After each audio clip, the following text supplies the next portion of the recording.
getting a bit too old for this to get up on a track. But I just endorse all of the speakers here today and thank you for turning out, because this is the least that we can do to show our solidarity with those people in Palestine who are being bombarded daily. We are here today because of the latest onslaught, but that is happening on a daily basis, and not only in Gaza, it's in West Bank and in other parts of the world where Palestinians are not free to express their quest for justice. And the way in which Hella just remarked about the framing of this debate is happening here right in this country. Challenge every television, documentary, news station, challenge every radio station with the absolute Zionist propaganda that they promote. So bring them up and tell them it is Palestinians who are the victims.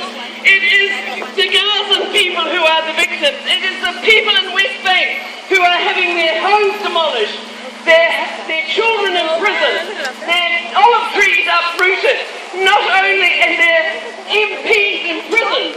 This has happened in Gaza in 2006 when the wrong people, Hamas, were democratically elected. And what happened?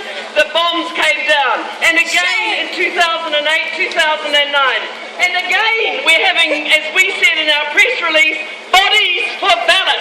This is a cynical manipulation by Netanyahu and his cronies to wangle the election and divert Israelis from the problems within their own society and pretend that they are victims. Yeah. They are the perpetrators. Yeah. They are the oppressors. And this must stop. And the way to do things is to start here in this land, in Aotearoa, New Zealand. Show solidarity with the tangata whenua of Palestine. The Palestinians. Join up with the BDS movement, the boycott, divestment and sanctions campaign, and boycott Israeli goods. There are Israeli-produced goods, mostly produced in the West Bank, but disguised. They are in toy shops, in cosmetic stores, in all sorts of technology, and you can register your protest by not buying them and telling the retailers that they shouldn't be stocking them. So start here. Kia ora, and just keep up your energy, because this struggle has gone on since 1948, but it will come to an end. And the people who will help to end it are the people who are in support, in solidarity with the Palestinians, because they have limited opportunities themselves when they're up against the might of the USA and the Israeli industrial military complex and the weak-livered European community, which is doing nothing to demonstrate their quest or their proposed solidarity with the Palestinians and for justice. There's no injustice, there's no justice with no freedom, and the Palestinians are emblematic for that. So boycott Israel and solidarity, freedom for the Palestine. Kia ora. Free, free Palestine! Free, free Palestine! Free, free Palestine! Free, free Palestine! Freedom for Gaza! Freedom for Gaza! Freedom for Gaza! Freedom for Gaza! It's Joe from Socialist Aotearoa. Give him a big welcome. Kia ora. First, I'd like to bring you the greetings from the union that I'm an organizer for. Over the last 2 days, Unite Union, about 150 of our delegates, some of the lowest paid workers in New Zealand have been meeting, and we passed a motion of complete solidarity with the people of Palestine, with the people of Gaza, from the lowest paid workers of New Zealand who stand with you today.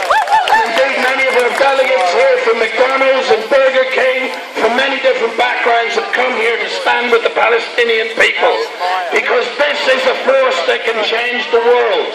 The working class people can change And we've seen this in Tunisia. We've seen this in Egypt. We've seen revolutions break out. And I want to say something that goes beyond all the traditional methods that our movement in solidarity with the Palestinian people has asked for. And I want to ask for a new tactic. We've called for boycotts. We supported the resistance, as beleaguered as it is, from within Palestine. But it is very, very apparent that the Palestinian people on their own, armed with whatever that they can make, cannot defeat Israel when it's armed to the teeth by that bloody empire that we put a flag over today. Therefore, if Netanyahu is now calling up 70,000 soldiers armed to the teeth with white phosphorus bombs, Apache helicopters, M16 machine guns, then the Palestinians need a force to equal that. And thankfully, this empire, its second biggest military spending, went to Palestine's neighbour, Egypt. And there are thousands of tanks, thousands of helicopters, and tens of thousands of soldiers in Egypt who have sworn to defend the people. They told us last year when the revolution raged on the street that the people and the army, their hand were as one. Now is their chance. The Israeli army says, we will defend Israeli citizens. Let the Egyptian army say that we will defend the Palestinian people. Let's get the tanks rolling right up to the border, right up to Rafah, and let's open the border. Let's open the border. The siege has been held by two countries. Israel closes most of it, but Egypt can break that siege tonight. Open the Rafah crossing and get the Egyptian army in there to defend the people of Palestine. That is what a real revolution is. And if Morsi and the Muslim Brotherhood won't do it, the workers of Egypt will. Yeah! Thanks so much, Joe. So what we're going to